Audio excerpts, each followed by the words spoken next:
So my name is Tyler Lay. I joined the Daily Free Press my second semester freshman year as a sports writer actually. I moved up to become the sports associate editor, and then from there I actually became a city news associate editor and then moved up to managing editor, so I've had a whole bunch of different editorial and writing roles with the Daily Free Press.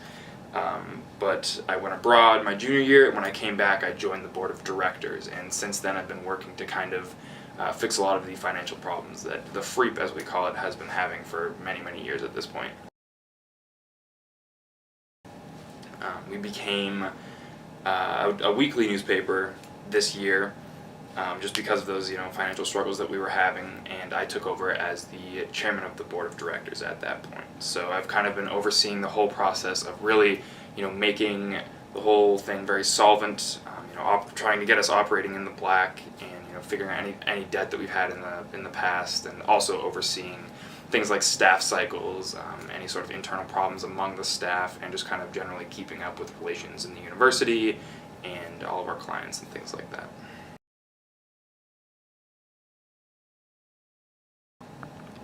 So we originally decided to switch to a weekly format, a weekly print format, and a daily online digital content format because of the debt that we had been accruing over the time for the past number of years.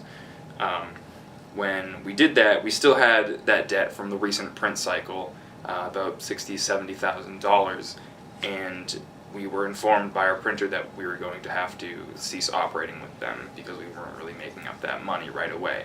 Our new business model did allow us to operate, much more close to that line of breaking even, but ultimately we did have that debt to take care of. So we essentially just got together as the board of directors.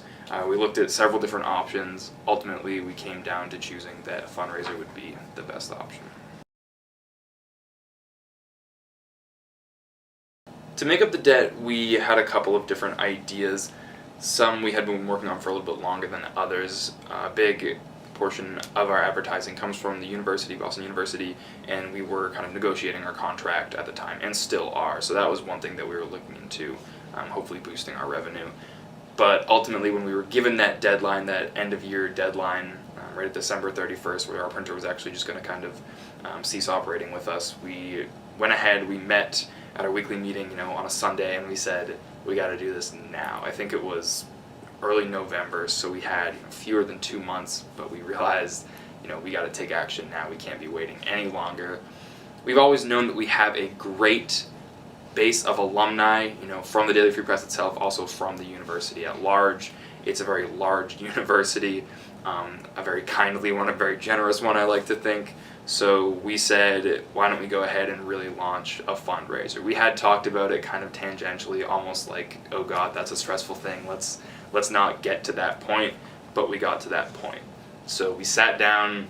I think usually our board meetings last about an hour. This one lasted maybe 3 or 4 hours, where we were just together brainstorming how to reach out to as many people as humanly possible. Ultimately, we settled on, of course, social media. My role in it was really directorial, only insofar as really greenlighting it and then establishing the specific time frame that we had.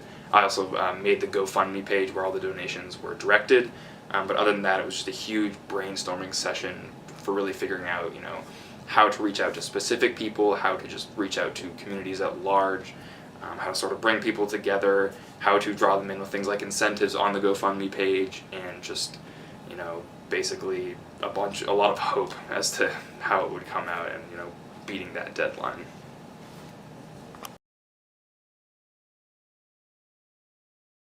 We have been working on reestablishing our connection with alumni, because over the last 3 or 4, maybe 5 years, we've kind of dropped that as a focus. So we did have an alumni chair this past year. Chris Lazinski, is currently our vice chair. He was actually abroad at the time, so we had kind of put that to the side for this last semester.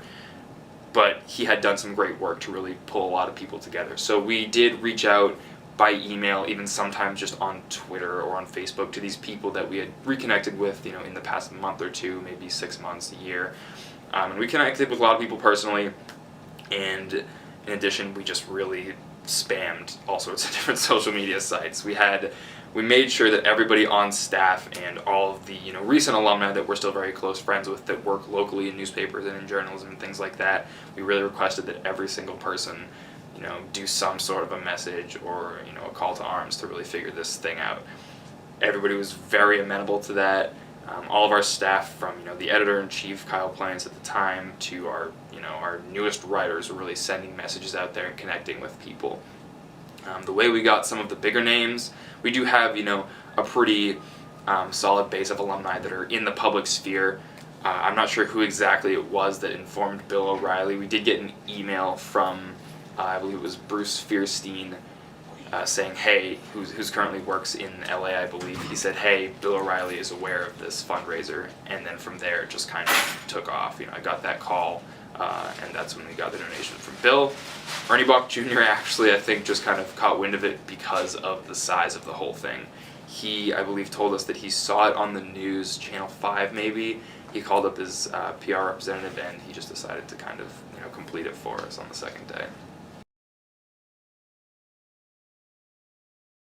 Where we had the hashtag Freak Fund, we created a little graphic, we started doing different videos and kind of disseminating them over Facebook, on Twitter, through the GoFundMe, all sorts of different things. And really we had a pretty nice cycle going where we would release some sort of new information or some sort of incentive every few hours and things like that to really keep enthusiasm up and keep reminding people that we were going for this, and then it was absolutely quintessential that we did accomplish our goal by the end of the year, which was 2 months away.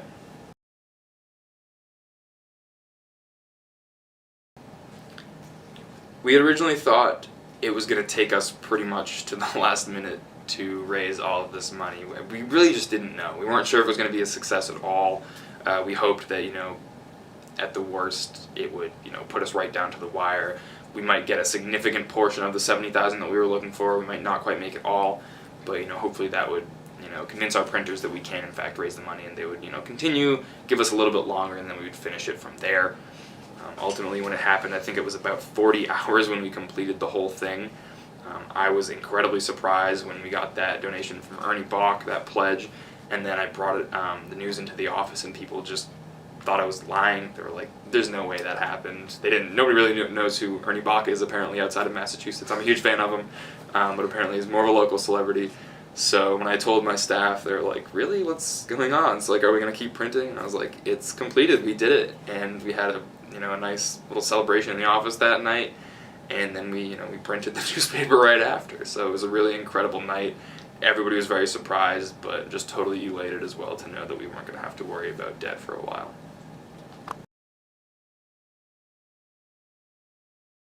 Number of reasons to invest in student media, I believe. I think Bill O'Reilly himself, he was an alumnus of the newspaper and Boston University, so I think he kind of appreciates student media as I do in many ways.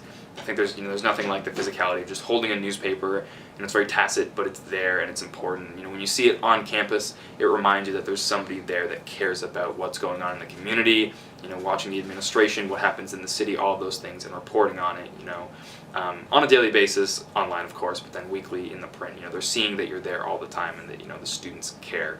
It's the voice of the students, so that's very important. And then also, because we were essentially saving the print aspect itself, that's very important for, people that do graphics and layout and things like that. There's different ways to handle, physical print when you're thinking in terms of layout than if you're just looking at a website and online content and things like that. So, I think there are many different reasons that the print aspect is important itself, why you'd want to support a newspaper in general, especially when it's from students.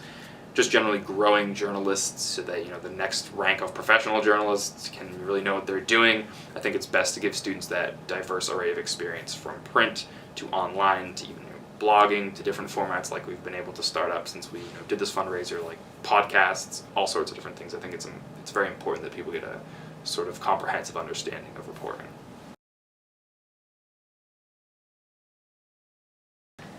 I'd like to thank all the donors that we had, all the support, anybody who loves student journalism, especially Bill O'Reilly and Ernie Bach for really putting us over that huge limit.